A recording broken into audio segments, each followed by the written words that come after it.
안녕하십니까, 이태윤입니다. 이건 단순히 물건이 설명과 다른 정도가 아니라는 겁니다. 아시겠습니까? 이건 아예 사기입니다. 정말 너무 황당합니다. 더 황당한 것은 공식 측입니다. 이 컴퓨터 브랜드의 공식 측이 직접 데이터를 조작했다는 점입니다. 즉, 고객이 구매한 컴퓨터는 정상적으로 확인해서는 문제를 발견할 수 없습니다. 게다가 조작 방식도 매우 깊이 이루어져 있어서 단순히 시스템 설정에서만 보이지 않는 수준이 아닙니다. 겉으로 보면 계속 고사양 프로세서로 표시됩니다. 심지어 루데사 같은 각종 검사 프로그램으로 확인해도 모두 고사양 프로세서로 인식되며 문제를 찾아내지 못합니다. 중국 노트북 브랜드 치위가 최근 해외 IT 업계에서 적지 않은 논란을 일으키고 있습니다. 많은 해외 사용자들이 포럼에서 불만을 제기하며 새로 구매한 노트북이 성능이 제대로 나오지 않는다고 말하고 있습니다. 또한 일부는 몇 개의 웹페이지만 열어도 버벅거리기 시작하고 영상 편집은 거의 불가능한 수준이며 심지어 기본적인 사무 작업에서도 간헐적인 지연이 발생한다고 밝혔습니다. 치위는 전자상거래 플랫폼에서 줄곧 높은 사양, 저렴한 가격으로 유명했습니다. 그 중에서도 인기 모델인 코어북 X는 AMD 라이젠 57430U 프로세서를 탑재했다는 점을 핵심 판매 포인트로 내세웠습니다. 사양만 놓고 보면 이는 AMD 라이젠 7000 시리즈에 속하는 모바일 칩으로 이론적으로는 일상적인 사무 지급이나 멀티스태킹, 심지어 가벼운 장작 작업까지도 충분히 감당할 수 있는 성능입니다. 그러나 실제 사용 경험은 점점 더 많은 사용자들에게 의문을 불러일으키고 있습니다. 논란이 점점 확산되면서 많은 사용자들이 레딧 등 소셜 플랫폼에 글을 올려 불만을 제기하기 시작했습니다. 일부는 심지어 이 노트북이 정말 광고한 그 CPU를 사용하고 있는 것이 맞느냐는 의문까지 제기했습니다. 이러한 의혹이 점점 커지자 결국 전문 매체의 관심을 끌게 되었습니다. 유럽의 유명 IT 리뷰 기관지인 노트북 체크가 직접 나서서 이 노트북에 도대체 어떤 문제가 있는지 철저히 조사하기로 했습니다. 그들은 새 코어북 X 한 대를 직접 구매한 뒤 시스템 수준의 검증을 진행하기 시작했습니다. 부팅 후 처음에는 모든 것이 전혀 이상이 없어 보였습니다. 시스템 인터페이스에는 프로세서가 라이젠 57430U로 명확하게 표시되었고 윈도우 시스템에서도 장치 정보가 여전히 7430U로 인식되었습니다. 심지어 전문 검사 도구인 CPU-Z에서도 동일한 결과가 나왔습니다. 하지만 진짜 전환점은 기기를 분해한 이후에 나타났습니다. 기자를 비롯한 조사팀이 노트북을 분해해 프로세서 본체를 확인하자 사건의 흐름을 뒤집는 결정적인 단서가 발견됐습니다. 칩에 표시된 OPM 번호가 100-00000375로 확인된 것입니다. 이 번호는 프로세서의 신분증과 같은 역할을 합니다. AMD 공식 데이터베이스를 조회한 결과는 매우 놀라웠습니다. 이 번호는 7430U가 아니라 완전히 다른 모델인 AMD 라이젠 55500U에 해당했습니다. 이는 2021년에 출시된 구형 프로세서였습니다. 7430U는 비교적 최신 플랫폼에 속하는 제품으로 성능, 스케줄링, 전력 효율, 플랫폼 지원 등 여러 면에서 개선이 이루어진 반면 5500U는 이미 출시된 지 여러 해가 지난 중급형 칩입니다. 일반 사용자 입장에서는 이러한 차이가 멀티스태킹 성능 저하, 그래픽 성능 부족, 그리고 전반적인 시스템 반응 속도 저하로 직접 체감될 수 있습니다. 이 같은 언론 보도에 치위 측은 빠르게 입장을 밝혔습니다. 그들은 해당 상황이 생산 시기 차이와 재고 문제로 인해 발생했을 가능성이 있으며 생산 시점에 따라 서로 다른 모델의 프로세서가 사용되었을 수 있다고 설명했습니다. 하지만 이러한 해명은 논란을 잠재우지 못했습니다. 더 큰 논란은 이후 치위 측이 노트북 체크에 관련 보도를 삭제할 것을 요구하고 법적 대응까지 검토하겠다고 밝힌 점입니다. 이 같은 대응은 오히려 사태를 진정시키기는커녕 더 큰 관심을 불러일으켰습니다. 외부에서는 단순한 재고 문제라면 왜 이렇게 강경하게 기사 삭제를 요구하는가라는 의문이 제기되기 시작했습니다. 문제가 단순한 개별 사례인지 확인하기 위해 해당 매체는 2차 조사를 진행하기로 했습니다.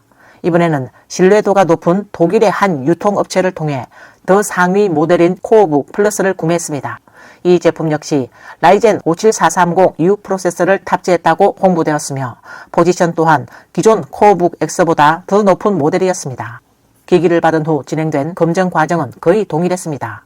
외부 포장에는 7430U라고 표기되어 있었고 본체 스티커에도 7000 시리즈로 표시되어 있었습니다. 바이오스, 윈도우 시스템, 그리고 CPU-Z 등 모든 도구에서도 동일하게 7430U로 인식되었습니다. 겉으로 보기에는 여전히 완벽하게 정상처럼 보였습니다. 하지만 기자가 다시 기기를 분해하자 익숙한 장면이 또다시 반복되었습니다. 프로세서의 OPM 번호는 여전히 같은 결과를 가리키고 있었고 실제 칩은 라이젠 55500U였습니다. 이번에는 상황이 더욱 심각해졌습니다. 매체 측은 이 두 대의 노트북이 서로 완전히 다른 메인보드 설계를 사용하고 있다는 사실을 확인했습니다. 이는 단순한 생산 오류나 부품 혼용 문제가 아니라 의도적으로 이루어진 시스템 수준의 위장일 가능성을 더욱 강하게 시사합니다. 그렇다면 왜 이런 일이 발생했을까요? 상업적인 관점에서 보면 그 답은 사실 복잡하지 않습니다. 업계 관계자들의 분석에 따르면 만약 이 노트북이 실제로 7430U 프로세서에 16GB 메모리와 512GB SSD를 탑재하고 가격이 $535라면 미국 시장에서는 큰 경쟁력이 없습니다. 비슷한 사양의 제품들이 대체로 $450에서 $550 사이에 형성되어 있기 때문입니다. 하지만 만약 프로세서를 더 저렴한 5500U로 교체한다면 전체 제품 원가는 크게 낮아집니다. 이런 경우 제조사는 고사양이라는 마케팅 포인트를 유지하면서도 더 높은 이익률을 확보할 수 있고 동시에 가격에 민감한 소비자들을 계속 끌어들일 수 있습니다. 문제는 이러한 방식이 사실로 드러날 경우 단순한 가성비 전략을 넘어 소비자 신뢰의 한계를 건드린다는 점입니다. 이번 사건을 둘러싼 논의 역시 빠르게 이 노트북이 과연 값어치를 하는가라는 수준을 넘어 보다 근본적인 질문으로 확장되고 있습니다. 즉, 현재의 하드웨어 시장에서 소비자는 과연 무엇을 믿을 수 있는가 하는 문제입니다.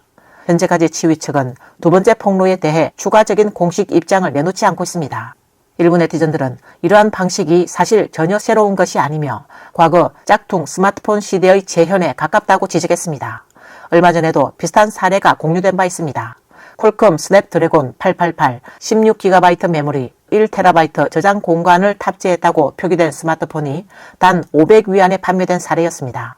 겉으로 보면 시스템 정보는 모두 정상으로 표시되지만 벤치마크 테스트를 실행해보면 점수가 몇만 점 수준에 불과해 명백히 이상한 상황이었습니다. 추가 검증 결과 소위 고사양은 단지 조작된 데이터에 불과했고 실제 하드웨어는 매우 낮은 성능의 보급형 프로세서를 사용하고 있었으며 메모리와 저장 공간 역시 모두 허위로 표기된 것이었습니다. 즉 이러한 사양, 조작 및 위장 기술은 이미 일부 저가 전자제품 분야에서 존재해왔던 방식입니다. 하지만 이제는 일반 소비자를 대상으로 판매되는 노트북 제품에서까지 나타났다는 점에서 그 사실 자체가 충분히 충격적이라고 할 수 있습니다.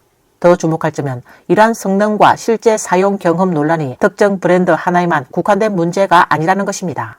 최근 한 사용자가 온라인에 영상을 공유하며 고사양 화웨이 노트북을 사용해 영상 편집 프로그램에서 파일 16개를 한 번에 불러오자 프로그램이 완전히 멈춰버렸다고 밝혔습니다. 원래는 단순한 사용 후기였지만 이 사건은 빠르게 여론 논쟁으로 번졌고 일부 네티즌들은 오히려 해당 사용자를 브랜드를 의도적으로 깎아내리고 있다라고 비판하기까지 했습니다. 다음날 해당 사용자는 비교 영상을 다시 공개했습니다. 같은 작업 방식으로 파일을 애플 맥북에 불러왔는데 이번에는 무려 76개의 파일도 거의 1초 만에 로딩이 완료되어 차이가 매우 뚜렷하게 드러났습니다. 하지만 논란은 여기서 멈추지 않았습니다. 여전히 일부에서는 파일 용량이 너무 크거나 개수가 많아서 생긴 문제가 아니냐는 의문을 제기했습니다. 어쩔 수 없이 해당 사용자는 다시 테스트를 진행했고 이번에는 영상 파일 하나만 불러왔습니다. 그러자 프로그램은 정상적으로 작동했습니다. 이에 그녀는 스스로를 비꼬듯 결국 제 잘못이었네요. 제가 한 번에 너무 많이 불러온 거죠. 라고 말했습니다. 이 영상이 X 플랫폼으로 퍼지자 일부 네티즌들은 맥은 1초 만에 76개를 처리하는데 화웨이는 16개에서 멈춘다니 격차가 너무 심한데도 인정하지 않느냐라고 직설적인 반응을 보이기도 했습니다. 또 다른 네티즌은 황당한 경험을 공유하기도 했습니다. 수능이 끝난 뒤 어쩔 수 없이 화웨이 노트북을 샀습니다. 저는 아무것도 몰라서 그냥 제일 좋은 걸로 주세요 라고 했고 가격은 대략 7,000에서 8,000위안이었습니다. 그런데 집에 와서 보니 i7이라고 하던 칩이 i5로 바뀌어 있었습니다. 완전히 강매나 다름없었습니다. 심지어 그 직원은 저에게 여자분은 게임도 안 하시는데 그렇게 좋은 칩이 왜 필요하세요? 라고 말했습니다. 해당 네티즌은 이제 평생 화웨이 제품은 보고 싶지도 않다라고 밝혔습니다. 얼마 전에는 IT 블로그 태그지가 또 하나의 논란을 불러일으키는 소식을 전했습니다. 그는 1월 6일 화웨이가 해외 시장을 겨냥해 출시한 스마트폰 노바 14i가 홍콩에서 판매되기 시작했다고 밝혔습니다. 하지만 겉보기에는 꽤 높은 등급으로 보이는 이 모델이 핵심 사양 측면에서는 적지 않은 논란을 불러일으켰습니다. 공개된 정보에 따르면 이 스마트폰에 탑재된 프로세서는 최신 플랫폼이 아니라 2021년에 출시된 퀄컴 스냅드래곤 680입니다. 이는 중저가급 칩으로 일반적으로 입문형 또는 저가형 스마트폰에 사용되며 기본적인 전력 효율과 일상적인 사용에 초점을 맞춘 제품이지 고성능을 지향하는 칩은 아닙니다. 이 때문에 해당 사양이 공개된 이후 많은 사람들이 제품의 포지셔닝과 실제 성능 사이에 괴리가 있는 것 아니냐는 의문을 제기하기 시작했습니다. 특히 요즘처럼 소비자들이 모델명과 사양에 크게 의존하는 상황에서 겉으로는 더 새로운 제품처럼 보이지만 실제로는 몇 년 전에 보급형 칩을 사용하는 겉은 새것, 속은 구형 방식은 자연스럽게 논란을 불러일으킬 수밖에 없습니다. 한편 어떤 네티즌은 중고 전자부품 거래 과정에서 사기를 당할 뻔한 경험도 공유했습니다. 그가 구매한 칩은 외관상으로는 멀쩡했지만 실제로는 내부에 아무런 전자부품이나 저장 용량이 없는 빈 껍데기에 불과했다고 합니다. 당근막 6천에서 7천 위안을 날릴 뻔했습니다. 이게 무슨 상황인지 모르겠습니다. 동종업계 사람이 제게 물건을 팔았는데 이 254 규격, 전부 256GB 제품이라고 해서 2개씩 세어보니 30개가 넘었고 금액이 거의 7천 위안에 달했습니다. 그런데 물건을 받아서 보니 전부 손을 탄 제품이었습니다. 그리고 받아들자마자 무게부터 이상했습니다. 저희는 이런 부품을 자주 회수해보기 때문에 보통은 접착제가 묻어있거나 설령 제거가 덜 되었더라도 흔적이 보입니다. 그런데 이건 무엇이냐 하면 전부 빈 껍데기 자재였습니다.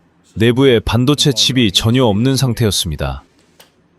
일부 분석에 따르면 앞서 언급된 현상은 단순한 개별 사건이 아니라 산업 전반의 현실을 보여주는 축소판이며 전체 공급망 구조와도 깊이 관련되어 있습니다.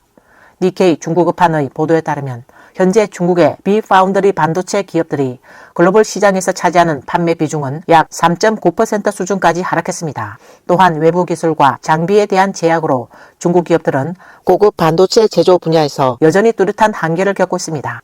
첨단 공정의 경우 글로벌 최고 수준은 이미 3에서 4나노미터 단계에 진입한 반면 중국은 주로 중신 국제의 7나노 공정 수준에 머물러 있는 상황입니다.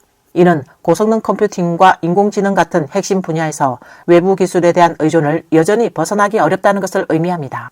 특히 AI 분야에서는 대형 모델 학습에 필요한 연산력이 지금까지도 엔비디아의 GPU 생태계에 크게 의존하고 있습니다.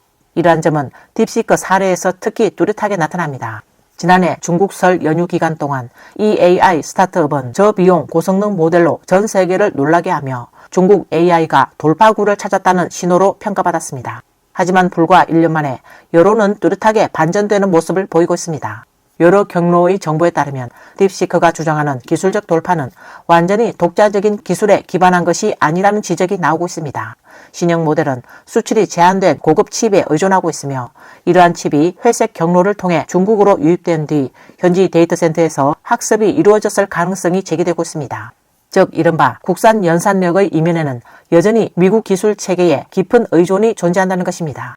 뿐만 아니라 딥시크는 다수의 가짜 계정을 활용해 미국 AI 모델의 API를 반복적으로 호출하고 그 추론 경로를 수집한 뒤 지식 정류 방식으로 핵심 능력을 복제했다는 의혹도 제기되고 있습니다. 이러한 행위는 미국 기업들의 시각에서는 단순한 정상 사용 범위를 넘어선 것으로 기술 역량을 체계적으로 수출하는 행위에 가깝다고 평가됩니다. 결국 한편에서는 압도적 선두라는 서사가 강조되는 반면 다른 한편에서는 외부 기술의 의존에 조합된 역량체계라는 점이 동시에 드러나고 있습니다. 오늘 뉴스는 여기까지입니다. 시청해주셔서 감사합니다.